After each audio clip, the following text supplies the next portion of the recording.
Hi, this is Scott Garibay, and today we're going to talk about Dungeons and Dragons, and we're going to talk about whether to a Dungeons and Dragons player, a skilled, engaged Dungeons and Dragons player with with 100 sessions under their belt, right? Whether traditional storytelling has become offensive.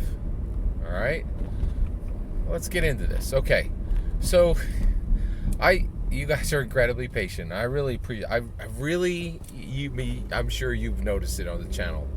I've been thinking a lot about just what the ramifications of understanding it. Once you understand what Dungeons and Dragons is, that it is this hyper important bridge that Gary Gygax built through identity, narrative, and language, and how when you engage with it fully, it doesn't leave you unchanged, and you walk away, kind of more than human, right? And more than human. I really feel like you are seeing hyperhumans born through Dungeons and Dragons. It just isn't like anything before, and so I'm kind of unpacking this, and as I'm, continuing to play Dungeons and Dragons, as a player, one of the things that I really like is it is a responsive narrative, right, at a level that has never existed in all of humanity. And so let's dig into that. What does that mean? What are the ramifications of that, right? It's pretty astounding, actually. So what does it mean to what does it really mean to have this to have a responsive narrative, right? And let's talk about, and we're talking about this in context to traditional, excuse me, and we're talking about this in context to traditional storytelling, which really, once you start talking about traditional storytelling, you realize that is a very non-responsive narrative, right? So let's take Shakespeare. He writes Romeo and Juliet, and he's like, Montagues and Capulets, right? And Montague and a Capulet fall in love, but it goes horribly wrong, right? And he just serves this out, right?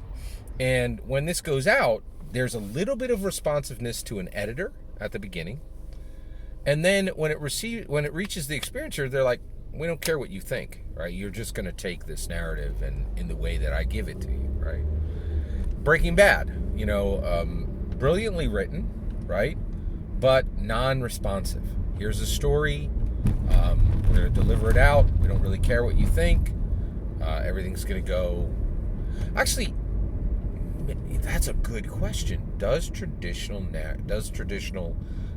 big and small screen? I guess there is some responsiveness after the work's done. And so there might be some responsiveness between the next increment, right? But especially small screen, it's shot a season at a time, right? So you don't even have time to really get feedback from a person. And even if you get feedback, that's going to be an aggregated feedback, right? So like Breaking Bad, season 1's written, it's delivered to the experiencer, and they're like, if you don't like this episode, we don't care. The next episode's already written, it's already shot. You don't get any say on what's happening in the screen. You don't get any say on what is the fate of these characters. You don't get any say on how things change, right? It's a non-responsive narrative, right? Whereas Dungeons and Dragons is the most hyper-responsive narrative that's ever been built by any human, and there was never been anything like it. There was not fully. I think the shaman, that might have been responsive, right? So as the shaman told the story to the tribe, if they were upset, if they were frightened, if they were excited, they could lean into that a little bit, right?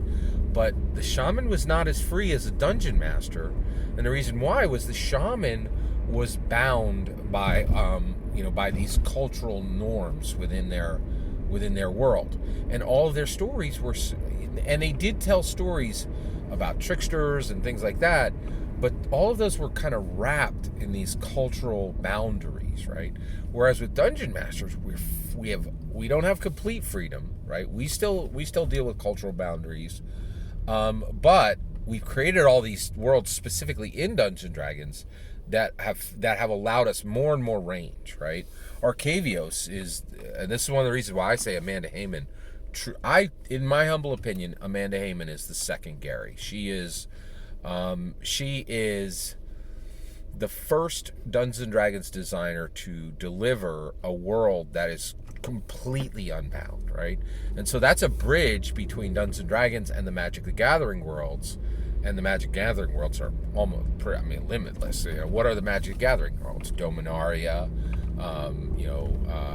Kaladesh, Warhammer 40K, Lord of the Rings. These are all, and Arcavios was specifically built to, bridge that, to say, hey, Strixhaven is canon in MTG, canon in D&D, and so, and to be able to reach these far realms, right, and to be able to mix these worlds freely, right? So, and it can mix them with canon, or it can mix them with connection, right?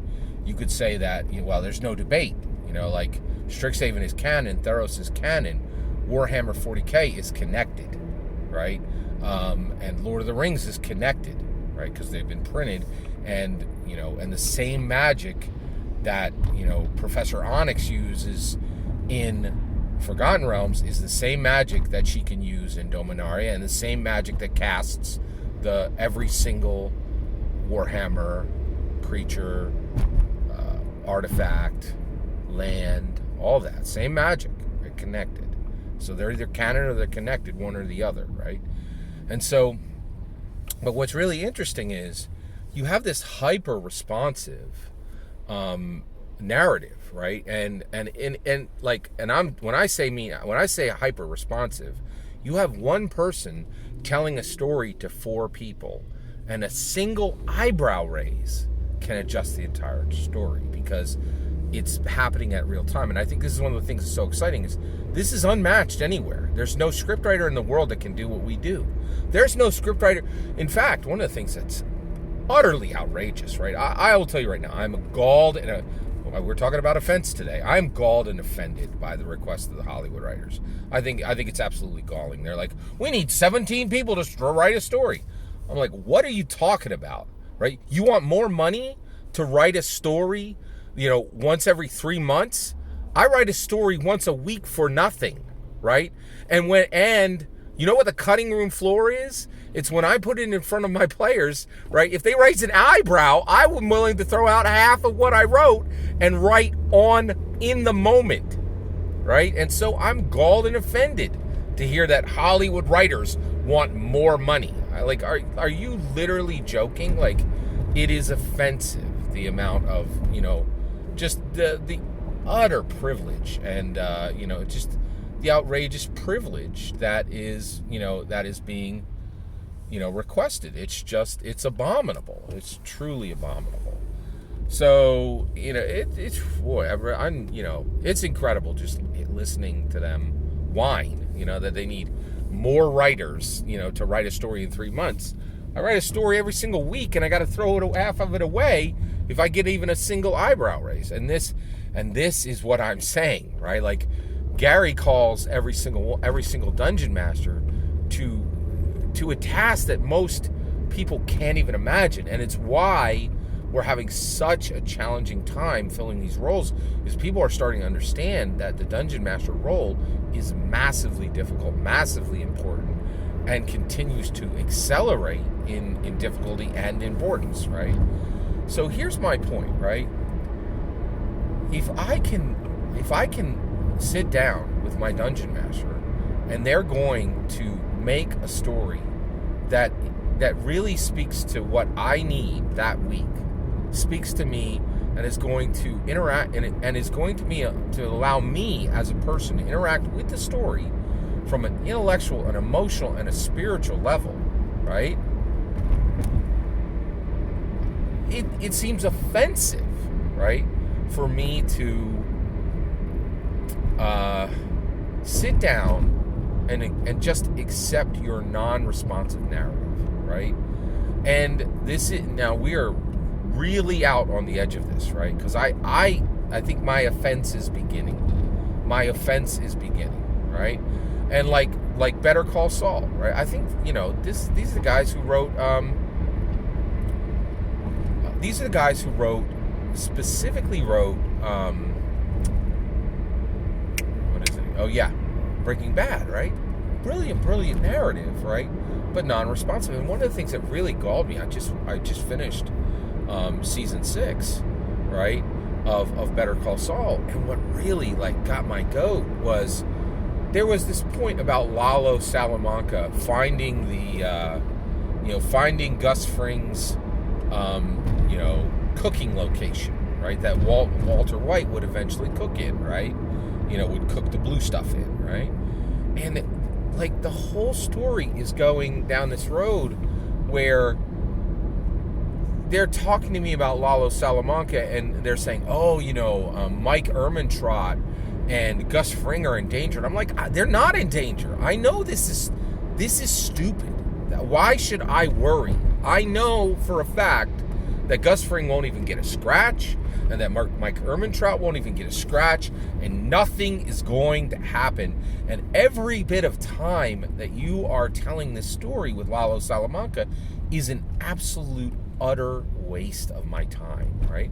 And if if this was a Dungeons and Dragons game, I could just frown, right? And they'd be like, oh yeah, well I guess I'm telling a story about something that is meaningless. But here I'm trapped. I'm trapped because I've watched 5 seasons of this, and I'm offended. I'm offended that you are going to just serve this up to me, right? Now, what's interesting is Netflix has tried to fix this, right? Bandersnatch. That's pretty interesting. And Bear Grylls, right? They're like, hey, do you want the story to go this way, or do you want the story to go that way, right? And so, and it's just so clunky to what you would see any bog standard Dungeons & Dragons 5th edition Dungeon Master do, right? So the reality is, I think